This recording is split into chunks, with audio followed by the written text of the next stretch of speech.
So hello guys, कैसे हैं लोग। आज की वीडियो का टॉपिक है ड्रैगन बॉल सुपरनोवा एपिसोड 1। और तुम लोगों को ऑफ कोर्स नहीं पता होगा कि ड्रैगन बॉल सुपरनोवा है क्या। मैं तुम्हें बता देता हूँ, ये एक फैन स्टोरी है, थ्योरी नहीं स्टोरी है। और ऑफ कोर्स ये स्टोरी मैंने बनाई है, तभी तो मेरे चैनल पे आ रही है। यस तो और काफ़ी इंटरेस्टिंग स्टोरी है। आज उसका एपिसोड 1 डाल रहा हूँ मैं, तुम लोग देखना, तुम्हें पसंद आएगी। लेकिन इसको स्टोरी को स्टार्ट करने से पहले मैं आप लोगों को कुछ टर्म्स के बारे में बेसिक आइडिया दे देता हूँ। सबसे पहला टर्म है ब्लैक होल। तो यहाँ पे मतलब एक सन से 10 टाइम बड़े स्टार के तमाश जब एक सिटी के एरिया के अंदर फीड हो जाता है, तब वो मतलब कंप्रेस हो जाता है, तब काफ़ी ज़्यादा एक्स्ट्रा ग्रेविटेशन बनता है जो कि लाइट को भी सक कर देता है और लाइट भी उससे बाहर नहीं आ पाती है। और उसके अलावा होता है यहाँ पे सुपरनोवा, जो कि बेसिकली स्टार्स का डिस्ट्रक्शन होता है। और एक और चीज़ बता देता हूँ कि जब ब्लैक होल में कोई गिरता है तब टाइम भी बेंड हो जाता है, यानी कि टाइम डायलेट कर जाता है। जिनको नहीं समझ में आया, इसका मतलब है कि टाइम उस बंदे के लिए स्लो हो जाएगा, यानी कि उसके लिए कुछ सेकंड गए होंगे, लेकिन 1 साल या कुछ तब तक निकल चुका होगा। और या फिर 1 घंटा में निकल चुका हो सकता है, 1 घंटे से 1 साल के बीच में कुछ टाइम। और अगर कोई बहुत बड़ा ब्लैक होल हुआ तो उसमें कोई बंदा 1 साल तक सर्वाइव कर सकता है, लेकिन वो सुपर मासिव ब्लैक होल होना चाहिए। तब ये हो चुका है, तो अब एक इंट्रो के साथ इस वीडियो को जल्दी से स्टार्ट कर देते हैं।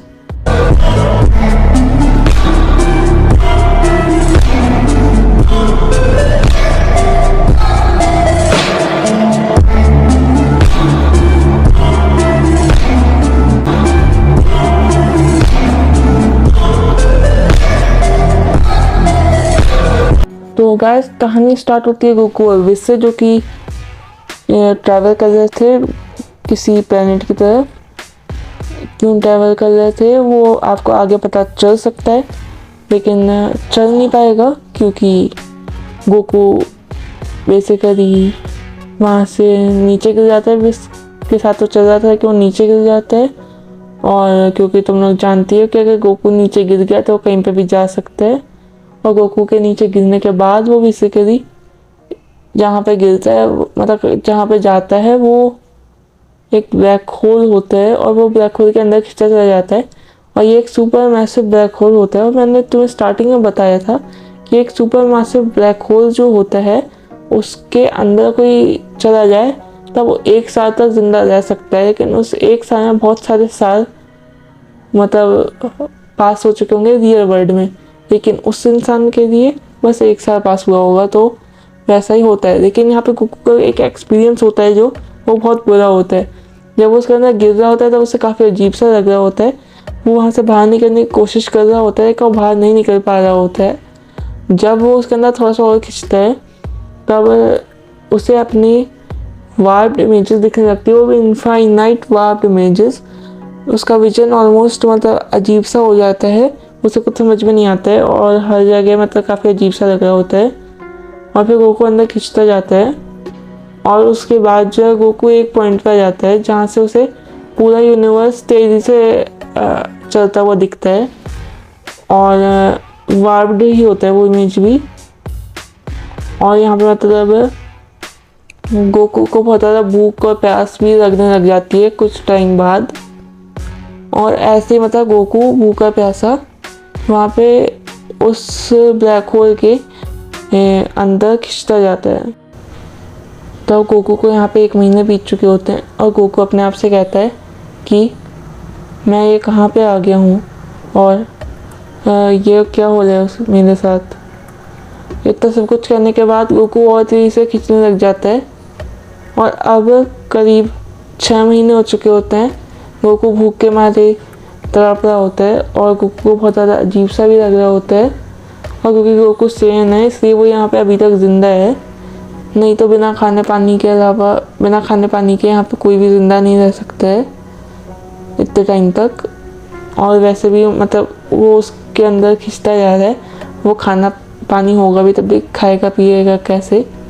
अब गोकू का विजन एकदम ब्लर सा हो चुका होता है क्योंकि एकदम डायरेक्टली उसके अंदर शक हो रहा है कोई एक आम इंसान यहाँ पे मर चुका होता, लेकिन गोकू मतलब अभी तक मरा नहीं है और गोकू जो है ऐसे चलता रहता है। अब फाइनली 1 साल होने ही वाला होता है और गोकू उसकी सिंगुलैरिटी के पास पहुंच चुका होता है और यहाँ पे गोकू को स्पैगेटाइज हो जाना चाहिए, लेकिन वो कुछ करके यहाँ पे अभी भी ज़िंदा बचा हुआ है।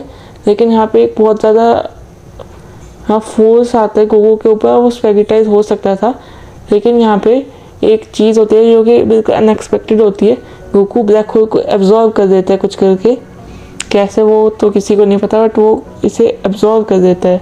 इसके बाद गोकू एकदम एक नई फॉर्म में आ जाता है, जिसमें गोकू थोड़ा बहुत ब्लैक होल की तरह दिख रहा है। पता नहीं, मतलब तुम लोग का आगे मैंने एक इमेज डाल दी होगी। और इस फॉर्म में गोकू बहुत ज़्यादा पावरफुल होता है। इसके पहले मैं तुम्हें कुछ पावर्स एंड एबिलिटीज़ बता देता हूँ। इसमें गोकू का इनफाइनाइट स्टेमिना है, बहुत ज़्यादा स्ट्रेंथ है, ये ग्रेविटी को बढ़ा सकता है और ये अगर किसी बंदे को ग्रेविटी से खींच रहा है अपनी तरफ से, वो उसे एब्जॉर्ब भी कर सकता है। उसे एब्जॉर्ब करने के बाद उसकी 40% एनर्जी गोकू के पास आ जाती है। इस वजह से गोकू के पास इनफाइनाइट एनर्जी हो जाएगी, लेकिन अभी उसके पास इनफाइनाइट नहीं है, लेकिन बहुत ज़्यादा एनर्जी है, नियर टू इनफाइनाइट।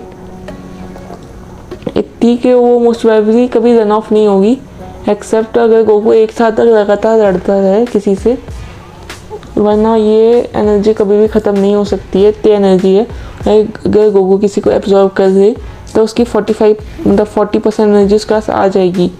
अब गोकू यहाँ पे स्पेस के अंदर इधर उधर कुछ करके घूम रहा होता है अर्थ को ढूंढने के लिए, पर यहाँ पे 10 मिलियन साल पास हो चुके होते हैं।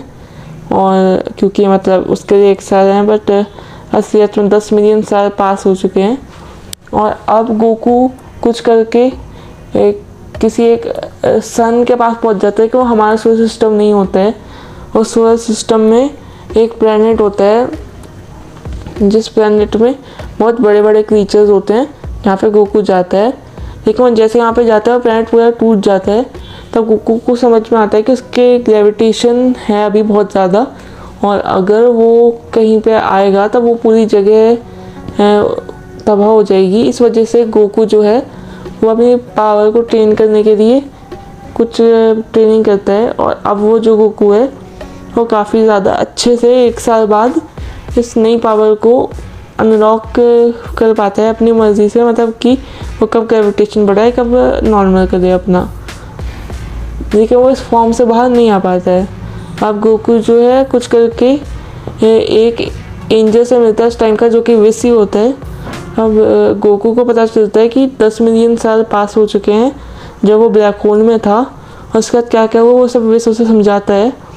और उसके बाद मतलब विस उसे अर्थ तक लेके जाता है, जहाँ पे उसे पता चलता है कि ये एक सुपरनोवा एक्सप्लोजन के वजह से यूरेनस, प्लूटो और नेपच्यून ख़त्म हो चुके हैं, और जो भी मतलब सैटर्न भी थोड़ा बहुत डैमेज ले चुका है। वो अर्थ तक वो फील हो रहा था, बट वो अर्थ तक पहुंचा नहीं। वो कुछ 0.06 लाइट ईयर से बच गया अर्थ, 0.06 नहीं 0.006 लाइट ईयर से बच गया अर्थ, क्योंकि प्लूटो अराउंड उतना ही दूर है। वो प्लूटो तक पहुंचा था, बट वो थोड़ा सा मतलब दूर तक और पहुंचा था। तो मतलब तुम समझ रहे अर्थ का काफ़ी अच्छा था। और अभी यहाँ पे बाद में अब विस उसे बीरस के प्लेनेट तक लेके जाता है, जहाँ पे एक नया गॉड ऑफ डिस्ट्रक्शन आ चुका होता है। अब जैसे ही गोकू वहाँ पे जाता है उसे एक फेमिलियर वॉइस आती है, तुम आ चुके हो विस। और जब उधर देखता है तब उधर होता है वेजिटा। और यहीं पे एपिसोड समाप्त होता है। और इस एपिसोड में अब बस इतना ही। अब मिलते हैं नेक्स्ट वीडियो में, तब तक के bye and thanks for watching. अगर नेक्स्ट एपिसोड चाहिए तब इस वीडियो में तुम्हें 20 लाइक करने होंगे और 100 व्यूज़ और 5 कमेंट्स, तो इतना कर दो और नेक्स्ट वीडियो के लिए मैं काम करना स्टार्ट कर दूँगा। और तब तक काजा बैक स्टोरी पर मैं काम कर रहा हूँ, तो वो भी आ जाएगी। Thanks for watching.